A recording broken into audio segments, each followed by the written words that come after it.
오늘 클래스 진행을 위해서 우리 박상빈 목사님 한번 기도하고 시작하겠습니다.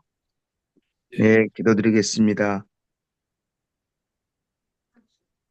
사랑과 은혜가 풍성하신 아버지 하나님 감사합니다. 필라어를 통해서 하나님의 말씀을 더 자세하고 깊이 올바르게 공부하기 원하오니 우리 소기천 교수님 통해서 귀한 말씀 잘 배울 수 있게 하시고 함께 공부하는 이 시간을 함께 보내는 우리 모든 동역자들 위에도 주님의 은혜를 더하여 주시어서 사역지마다 하나님의 은혜가 또 진리의 말씀이 바로 선포될 수 있도록 은혜 주시고 가장 선한 길로 인도해 주옵소서. 무엇보다도 무더운 날씨에 건강 주시옵시고 모든 사역을 잘 감당해 나갈 수 있도록 주의 은혜 베풀어 주옵소서. 오늘 이 강의 시간 위에 주님이 친히 함께 하시고 나오며 우리 구주 예수님의 이름으로 기도하옵나이다. 아멘. 아멘. 네, 감사드립니다. 또 이렇게 여러분들을 만나게 돼서 오늘은 요한계시록 6장인데 이제 봉인을 띠는 그런 장면이죠. 지난주 요한계시록 5장에서는 어린 양이신 예수 그리스도께서 하나님과 동등한 그러한 계시자로 하늘 보좌에서 이제 말하자면 취임식을 하시는 이제 그런 권위 있는 장면을 우리가 지난주에 공부했어요. 그래서 이제 그런 권위를 가지신 어린 양 예수 그리스도께서 이제 6장에 들어와서 하나님의 오른손에 있는 그 봉인들을 받아가지고 그것을 하나하나 여시는 그런 장면이 나오는데 여기서 우리가 알아야 될 거는 요한이 말하는 게 아니에요. 그리고 그 봉인을 여시는 어린 양이 말씀하시는 게 아니에요. 그 광경을 옆에서 조력자, 천사처럼 돕고 있는 메신저들이 있는데 바로 그 메신저들이 네 생물이지요. 그래서 네 생물이 소리를 어, 바라는 거예요. 그래서 봉인을 떼고 봉인을 뗐을 때 하나하나 이제 그 묵시가 펼쳐지는데 그 이야기를 하는 어, 장본인은 어린 양 예수 그리스도도 아니시고 또 환상을 본 세례 요한도 아니고 내 생물이다. 근데 이걸 이제 혼동을 하는 거예요. 그러다 보니까 요한계시록 6장부터는 이게 막 뒤죽박죽이 되면서 체계가 안 잡히는 이제 그런 문제가 발생하기 때문에 제가 먼저 이 가장 중요한 기본적인 내용을 여러분에게 말씀을 드렸습니다. 자, 그러면 준비된 자료 한번 공유하도록 하겠습니다. 잘 보이면 한번 손 이렇게 흔들어 주세요. 네, 잘 보이십니까? 소리도 잘 들리고요. 네. 자, 그러면 요한계시록 6장부터 어린 양의 권세가 가시적으로 드러난다고 하는 것을 말씀을 드리는데 아무도 떼지 못하는 봉인을 떼는 권세를 가지신 분은 오직 어린 양이시다. 그래서 지난 시간에 우리 공부했던 상호분문성 굉장히 중요한 표현이고요. 넷째 줄에도 상호분문성의 관점이라고 하는 표현이 다시 나오고 있는데 이것은 요한계시록을 이제 요한복음과 연결하는 거예요. 상호 본문 가운데. 그래서 또 요한계시록을 오늘 6장이지요. 그거를 또 요한계시록 내에서 연결하는 이게 상호 본문성이거든요. 자, 그래서 우선 제일 중요한 거는 요한계시록 6장 1절에 나오는 보네 브론테스 천둥 소리 그 앞에는 이제 요한계시록 호스가 붙어갖고 천둥 소리 같은 이런 의미인데 이게 요한복음 12장 29절에서는요. 예수 말씀의 전승과 연결이 돼요. 브론테스, 천둥 소리라고 그렇게 연결이 되고 있기 때문에 분명히 이 요한계시록은 요한복음의 예수님 말씀과 상호 본문 어, 연결이 되고 있다고 하는 것을 생각을 하고 있죠. 그래서 이제 요한계시록 제일 중요한 거는 내 생물들이 소리를 바란다고 하는 거. 그래서 폰의 소리, 음성이라고도 이제 번역을 할 수 있는데 광야에 외치는 자의 소리, 그게 세례 요한이잖아요. 그때 그 소리, 그래서 이 요한계시록 6장도 제가 소리로 사역을 했습니다. 그리고 생물이 중간자적 역할을 감당할 수 있도록 신적인 권위를 부여받은 거예요. 나중에 계시록 14장 2절에서 다시 정리가 되지만은 미리 제가 말씀을 드려서 6장에 봉인을 떼면서 하나하나 이제 1절부터 살아있는 네 생물에 의해서 흰 말을 탄 기마자가 재앙을 허락하는, 재앙은 누가 허락합니까? 어린 양이 허락하시는 거예요. 굉장히 중요하죠. 네. 나머지 세 가지 말처럼 이 재앙을 계속해서 가져오는 그런 세력들, 그 재앙을 가져오는 주체는 어린 양 예수 그리스도세요. 여기서 세대주의는 흰말을 탄 백기사의 오해를 해서 이게 그리스도라고 그렇게 생각을 많이 했거든요. 이건 잘못된 거예요. 그래서 각주를 제가 먼저 보여주면, 각주를 제가 밝혀놨는데, 이제 중세 해석가들이 이런 오류를 이제 퍼뜨리기 시작을 했어요. 그 중심에는 영국 성공회죠. 그 영국 성공회가 이 세대주의를 처음 퍼뜨린 거예요. 그래서 여기에 동의하는 학자가 유르겐 롤로프라고 하는 학자인데 미국에서 활동한 사람이에요.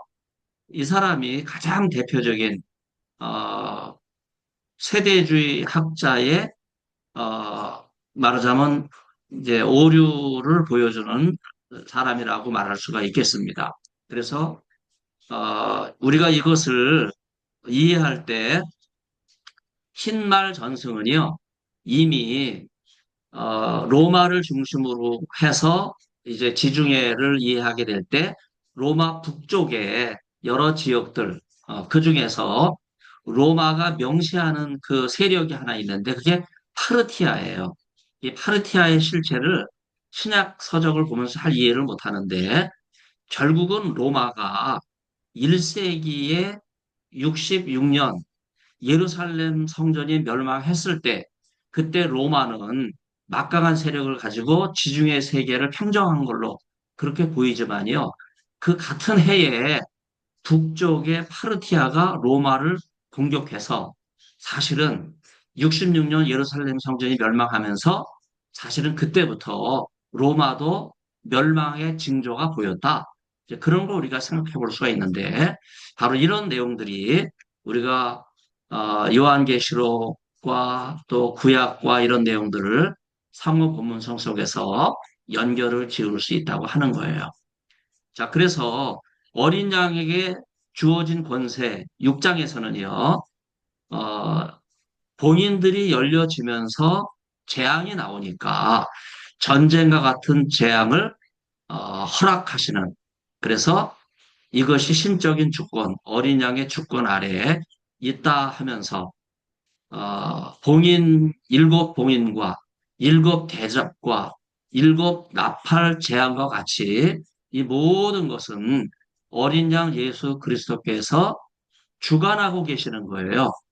이거는요, 봉인이 열 때, 대접이 들려질 때, 나팔이 불 때, 그때 등장하는 각각의 그 대상들이 재앙을 가져오는 게 아니에요. 그렇게 생각하기 때문에 오류가 많이 발생하는 거죠. 특별히 요한복음 10장 7절 너무나 중요한 말씀인데 에르쿠라고 하는 에르코마의 명령형이거든요.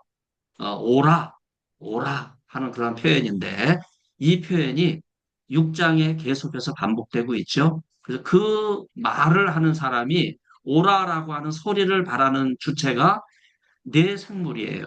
어린 양이 오라 그러는 게 아니에요. 그래서 내 생물이 오라 그렇게 이야기한다고 하는 거를 여러분 생각해 보시고 그래서 1절 공인을 열 때 우레 같은 소리가 들리고 그래서 외치는 생물들은 마치 뭐와 같으냐 구약의 스랍과 같은 천사의 존재다 하는 거예요. 여기에서 이제 다음 장으로 넘어가면 이걸 고대 신화의 어떤 그 점성술이라든지 혹은 그 천사 숭배 사상과 연결짓는 이런 작업은요, 종교 사학파들의 견해예요. 그 요한계시록을 이해할 때 이런 비교 종교학과 종교 사학파들의 견해가 있었는데 이제 이거를 우리는 철저하게 경계를 해야 된다 하는 거예요. 그리고 여기 흰말을 탄 기마자를 아우구스투스 황제 시대 이후에 평화를 가져온다고 하는 말에 현혹이 돼가지고 팍스 아우구스티아, 팍스 로마나 이렇게 연결하는 학자들이 많은데 그게 세대주의 해석이에요.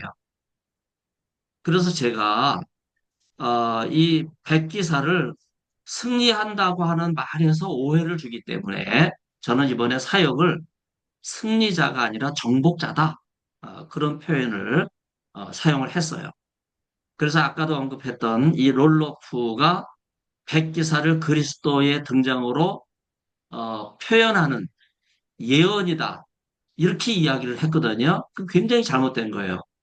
요한계시록은 그 당시 과거적 해석 속에서 어떻게 당대의 요한계시록 독자들이 고난과 박해와 순교의 상황을 극복해 나가든가 이런 관점에서 이해를 해야지 이걸 미래에 대한 예언적인 걸로 간주를 해서 요한계시록이 계시록이 묵시록이라고 하는 뜻인데 이 묵시서라고 하는 걸 잊어버리고 이걸 예언서로 이렇게 둔갑을 시킴으로써 상상력이 막 발휘가 되고 그래서 요한계시록 구절을 그냥 그 당대뿐만 아니라 오는 세대에 대한 미래의 예언으로 그렇게 간주하는 이런 작업이 많이 있는데 그 대표 주자가 바로 유르겐 롤러프라고 하는 것을 제가 다시 말씀을 드립니다.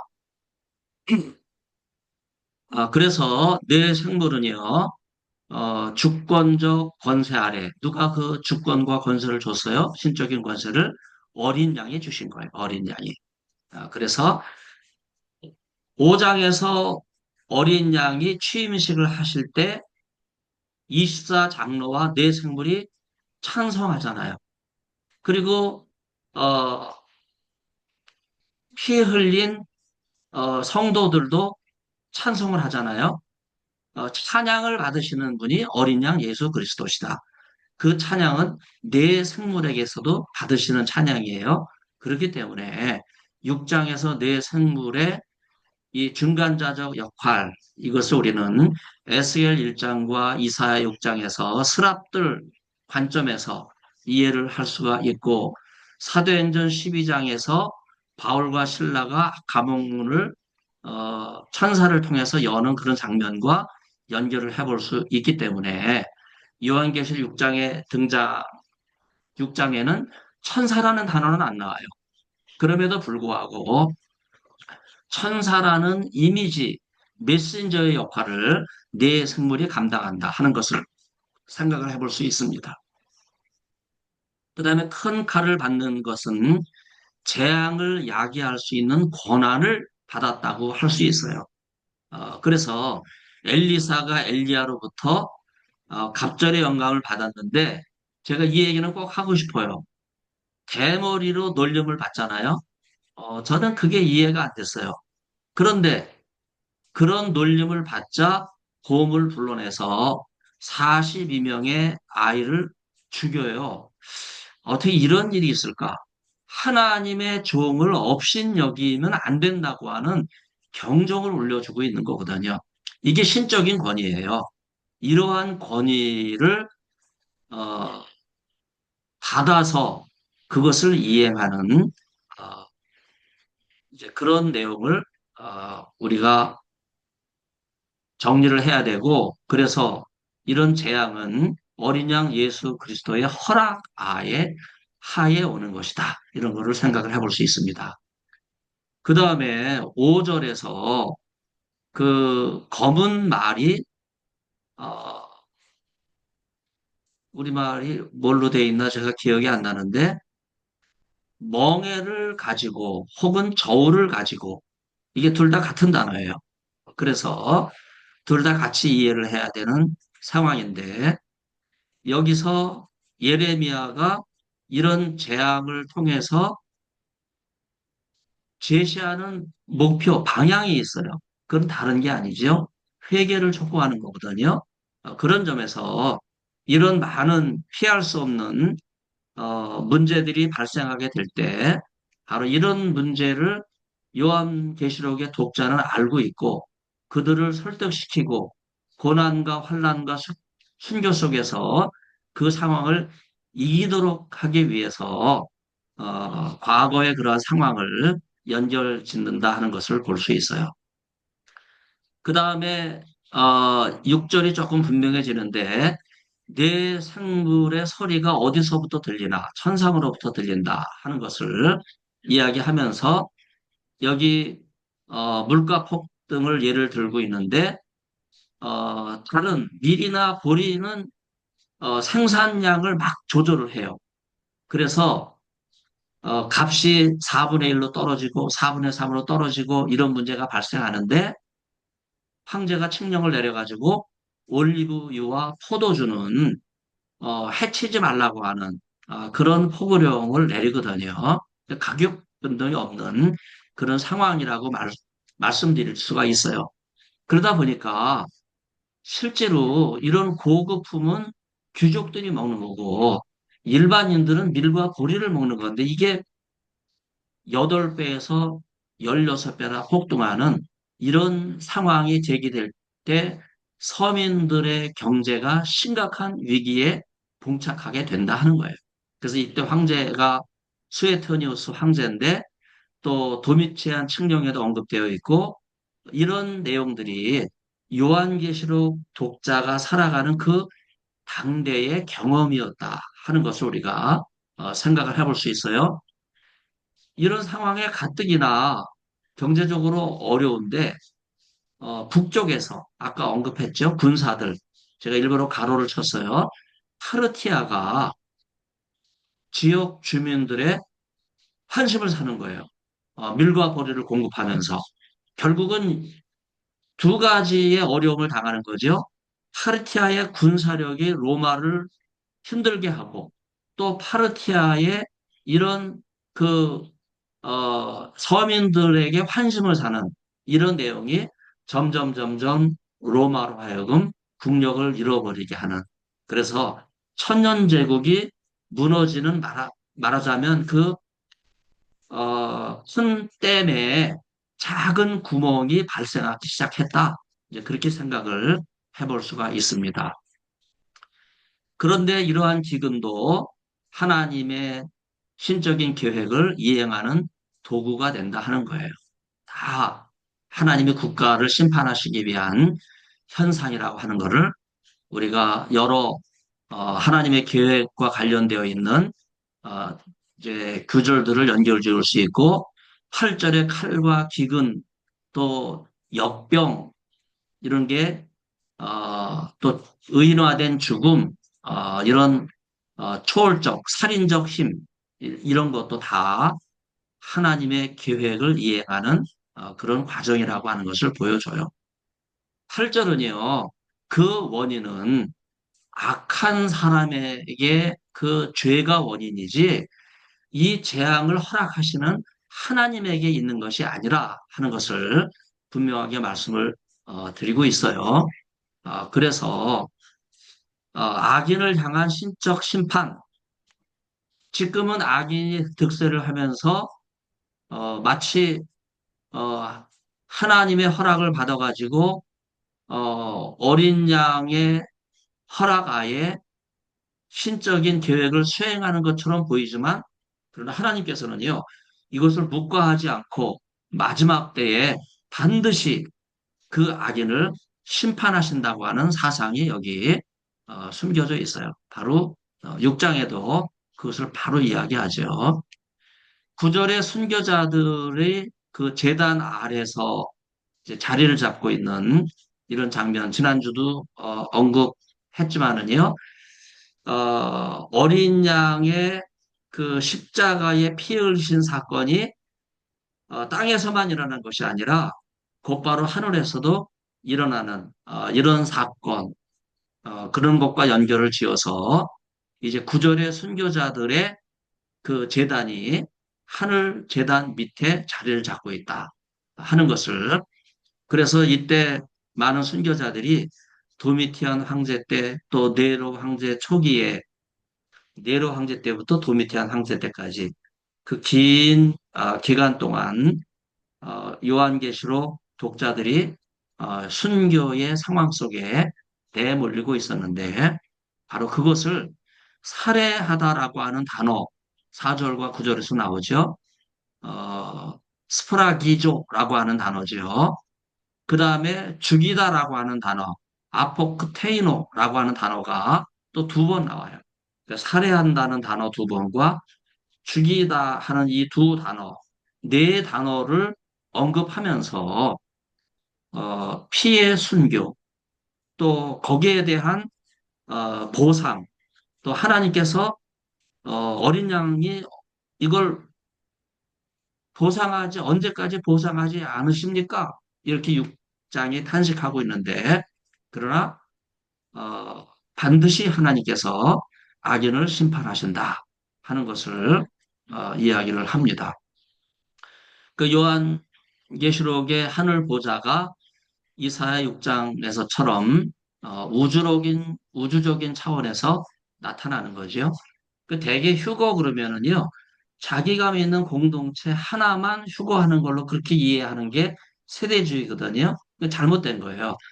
휴거는 우주적인 사건이고, 지구는 햇빛이 비치는 쪽만 있는 게 아니라 햇빛이 비치지 않는 쪽도 있잖아요. 그렇기 때문에 휴거는요, 믿는 사람만 휴거되는 것이 아니라 온 세계 사람들이 한 번에 어린 양 예수 그리스도께서 재림하신다고 하는 이런 사실을 일순간에 안다고 하는 이런 우주적인 사건이라고 하는 것을 우리가 생각을 해볼 수 있어요.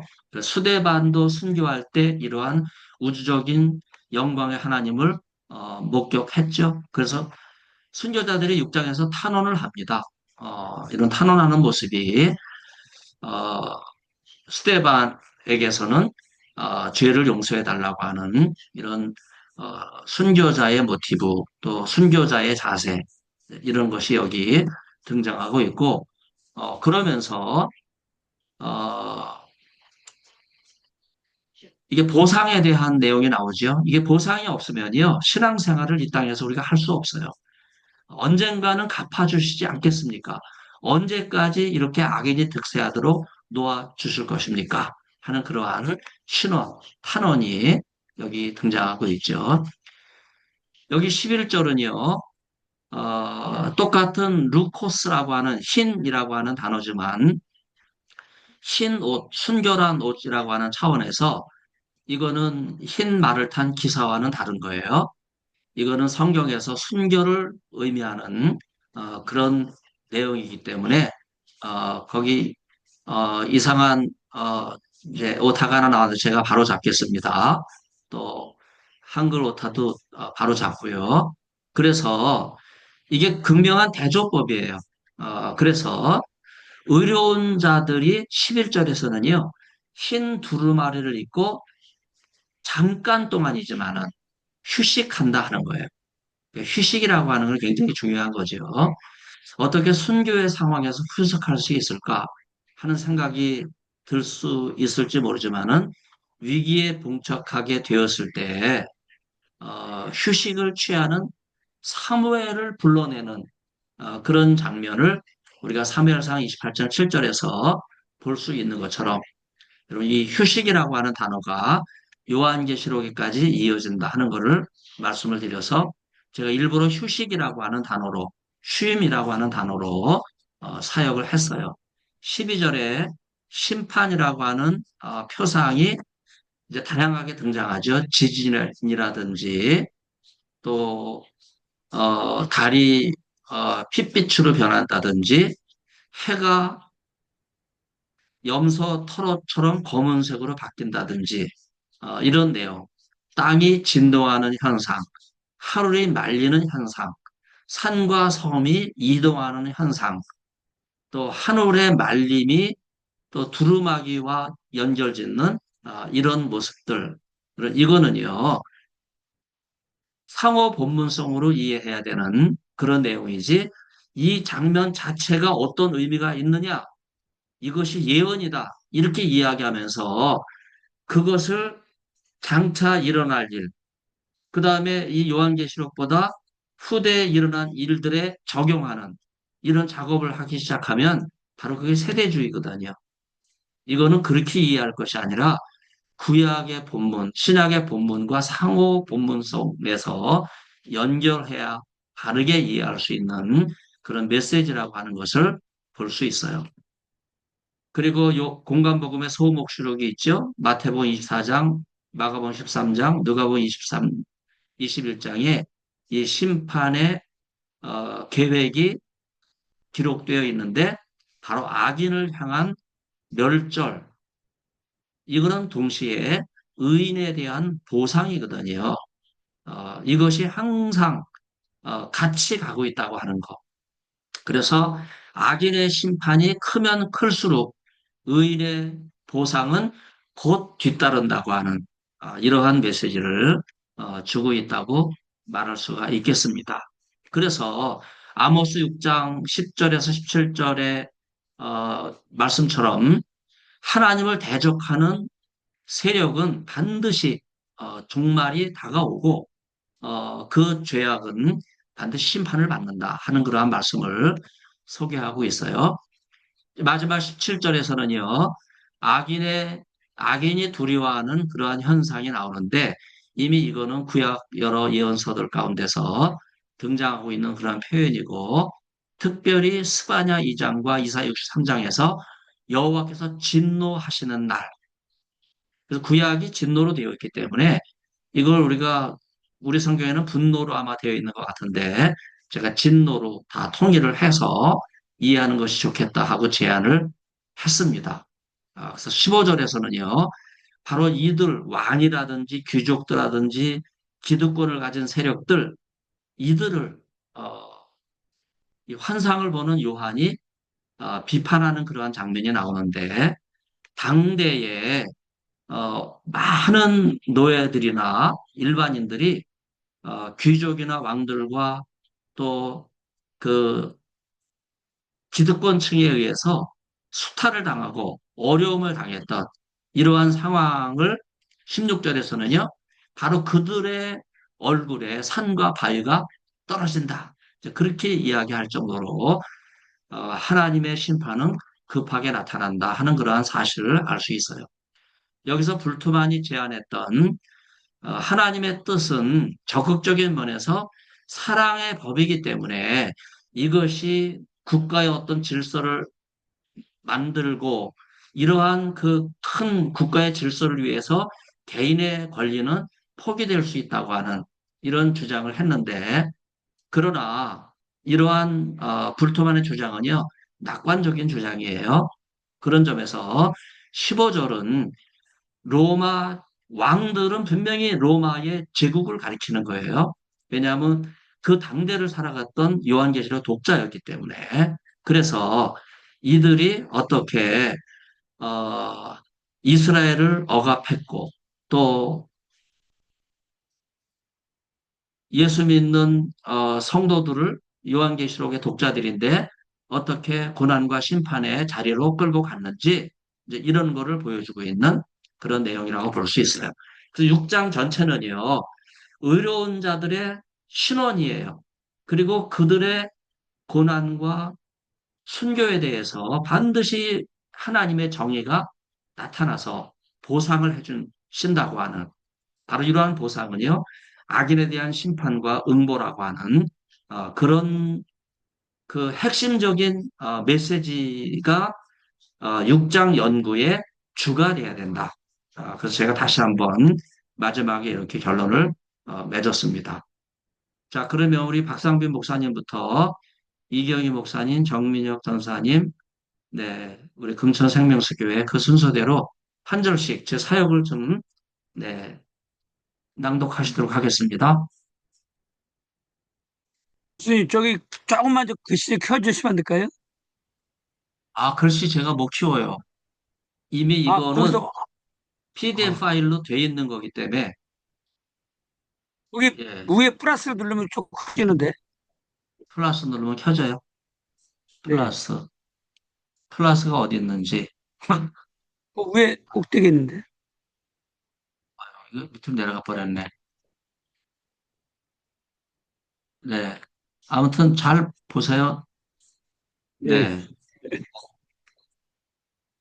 플러스. 그리고 나 안 돼. 요건가? 아, 네네. 그 커졌네요. 네네. 좀만, 커졌죠? 네네네. 네네네. 네네네. 안 그래요. 보여가지고. 예. 자, 하시죠. 나는 어린 양이 일곱 인들 가운데 하나를 열었던 것을 보았다. 그리고 내 생물로부터 하나가 천둥 소리 같이 오라라고 말하는 것을 들었다.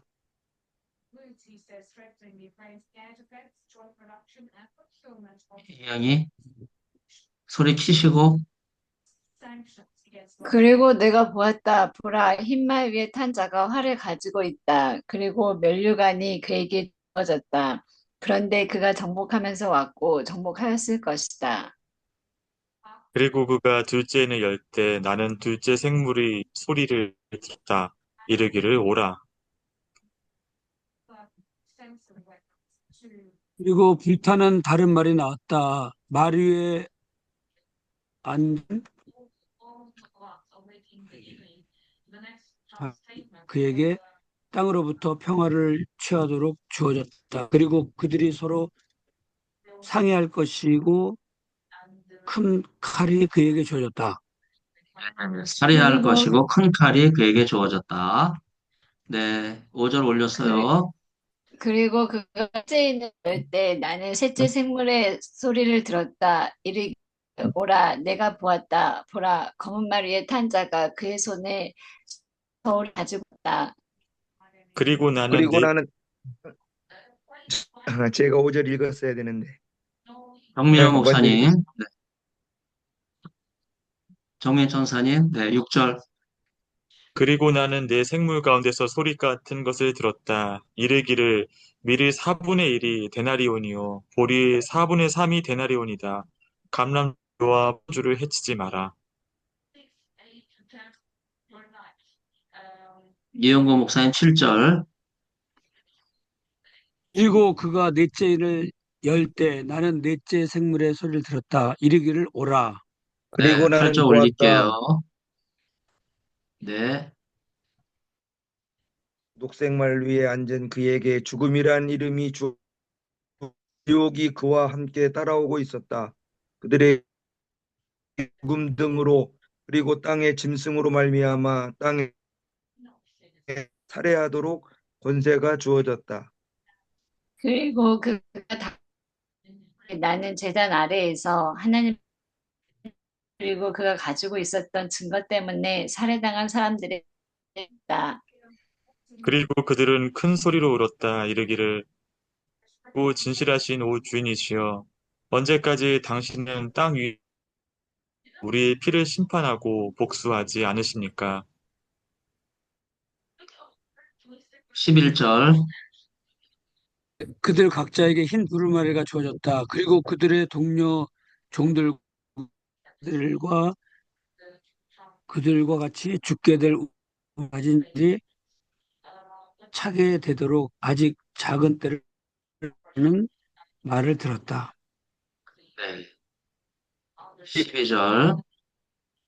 그리고 불과 여섯째 인을 여는 것을 보았다. 그리고 거대한 지진이 일어나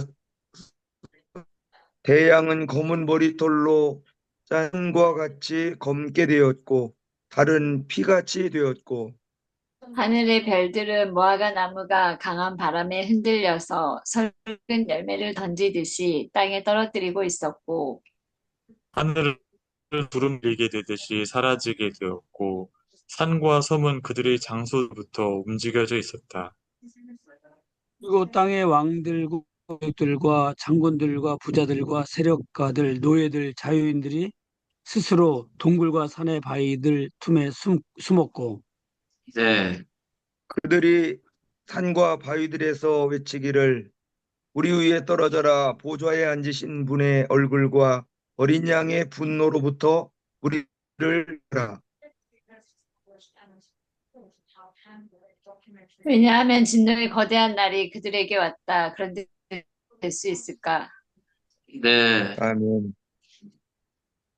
16절에 어린 양의 분노도 이제 진노로 제가 바꿔야 되는데 미처 안 바꾼 게 있네요. 네. 자, 그래서 6장을 우리가 사역한 거를 이렇게 보니까 분명히 분명해졌죠. 우선 6장 1절에 그리고 나는 그다음에 중간에 호티 이하가 있기 때문에 모모라는 것을 보았다 이렇게 되어 있죠. 그런데 이제 3절부터는요, 호티가 먼저 나와요. 그럴 때는 뭐뭐 할 때라고 볼 수 있는 그런 상황이기 때문에 그래서 1절은 중간에 호티가 나와서 어린 양이 일곱인들 가운데 하나를 열었던 것을 보았다. 그렇게 이야기했고 네 생물로부터 하나가 말하는 거예요. 그 말의 성격은, 소리의 성격은 천둥과 같았다. 이제 그렇게 이야기하죠. 그래서 그 천둥 소리로 들려진 말은 뭐예요? 바로 오라 하는 명령형이죠. 그래서 네 생물이 하나하나 이제 그 오라라고 하는 말을 한다는 거예요. 그래서 6장 1절에 네 생물로부터 하나니까 첫 번째 생물이죠. 그렇죠? 그래서 일곱 인들 가운데 하나니까 첫째 인을 열으신 거죠. 그리고 이제 첫째 인이 열렸을 때 흰 말을 탄 백기사가 활을 가지고 나왔어요. 활. 활은 사람을 죽이는 거잖아요.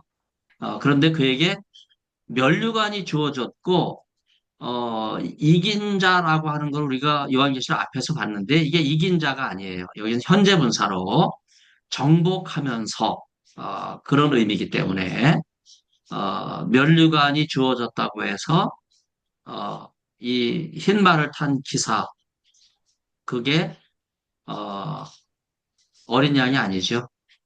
지금 첫 번째 인을 누가 띄었어요? 어린 양이 떼셨잖아요. 예, 그리고 어린 양이 인을 이제 공개를 했을 때, 열었을 때, 그 인 속에 갇혀 있었던 어, 검은 말이, 흰 말이 나온 거거든요. 그리고 그 흰 말이 어떤 존재인가 하는 거는 네 생물 중에 첫째가 한 말을 통해서 우리가 알고 있는 이제 그런 내용이죠. 그 다음에 3절에서 두 번째 인을 뗄 때 둘째 생물을 들었다. 그렇게 되어 있죠. 소리를 가로로 친 이유는요. 원래 들었다가 그 헬라어에서는 속격을 지배해요. 그래서 소리라는 단어가 없이도 둘째 생물을 들었다. 그래도 그 소리라고 하는 게 분명해지죠. 그 내용은 오라 이제 하는 내용으로. 그때 우리말 성경에는 붉은 말로 되어 있는데 이게 불타는 다른 말이에요. 불타는 다른 말이 등장했다고 하는 것을 생각해 볼 수 있습니다.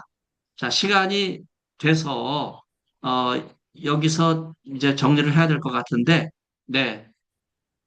지금 인터넷이 자꾸 좀 불안정해가고 소리는 잘 들려요? 들리면 얘기해 보세요. 네, 네, 들립니다. 들려요. 들리고 계시군요. 네. 자, 그래서 어, 6절에 네 생물 가운데 이제는 같이 이야기하는 이제 그런 장면이 나오는데 밀의 4분의 1이 데나리온. 데나리온은 하루 품삯이거든요. 그러니까 밀 4분의 1 되가 하루 품삯, 하루 종일 벌어야 밀 4분의 1 되밖에 벌질 못하기 때문에 그거 가지고는 식구들을 먹이지 못한다. 이제 그런 탄식의 소리가 여기 들려오고 있는 거죠. 7절에서 넷째 인을 띨 때, 넷째 생물의 소리, 7절에서 처음으로 넷째 생물의 소리라고 하는 단어가 등장하지요. 그때 8절에서 녹색 말, 죽음이라고 하는 이름이 주어진, 그래서 얼마나 권세가 막강한지 땅의 사람들 4분의 1을 살해하는 그런 권세가 주어졌다고 하는 거예요. 그리고 9절이 다섯째 인을 뗄 때 제단 아래 하나님 말씀 때문에 그리고 그 각자를 또 이야기할 때 개개인의 순교자 가지고 있었던 증거 때문에 살해당한 사람들의 이 생명을 보여주시는 거죠. 그때 이 순교자들이 큰 소리로 웁니다. 거룩하시고 진실하신 오 주님, 언제까지 우리를 그대로 두시고 땅에 거하는 자들로부터 저들을 심판하지 않고 복수하지 않으시겠습니까? 이런 이야기를 하죠. 그때 그들 각자에게 흰 두루마리, 순교를 상징하는 두루마리가 주어지고 동료 종들과 그 형제들과 또 미래적인 표현도 있어요. 그들과 같이 죽게 될 운명을 가진 자들이 살 때까지 작은 때이지만은 휴식할 것이라고 하는 말이 들려져요. 그리고 여섯째 인을 떼는 것을 보고 이제 길게 나오지요. 지진이 일어나고 그 다음에 태양이 변하고 달이 바뀌고 하늘의 별들이 떨어지고 또 하늘이 말리고 산과 섬들이 옮겨지고 그리고 땅에 있는 어, 왕들과 귀족들과 권세자들이 어, 뿐만 아니라 노예와 되게 그 소외된 자들까지도 이런 진노를 피해서 동굴과 산에 바위 틈에 숨을 수밖에 없다고 하는. 그래서 하나님의 진노는요 귀족에게만 임하는 것이 아니라 땅에 있는 모든 어, 사람들에게 임한다고 하는 것을 보여주고 있어요. 특히 여기서 그들은 누굴까? 이제 제가 고민하다가 아까 설명한 것처럼 특히 이제 귀족들, 기득권을 가진 사람들에 대한 어린 양의 진노, 우리가 그런 거를 생각해 볼 수 있어요. 그래서 이 진노의 날, 바로 이때 누가 설 수 있을까?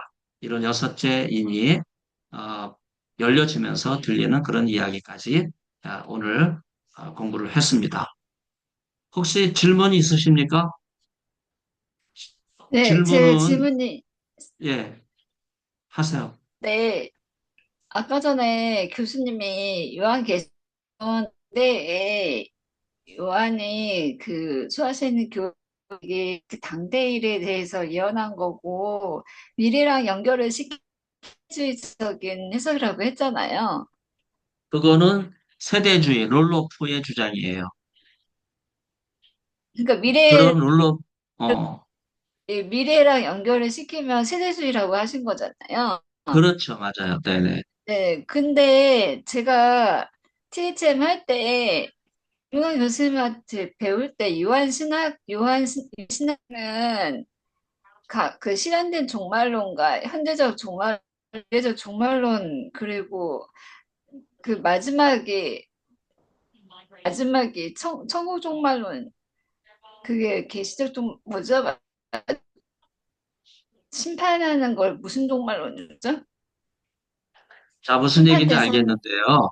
지금 네. 요한계시록에서, 우리가 공관복음서에서 이해하는 그 하나님 나라에 대한 이해로 요한계시록을 이해하면, 나도 모르는 사이에, 세대주의 미래적 종말론을 받아들이는 그런 결과를 낳게 되죠.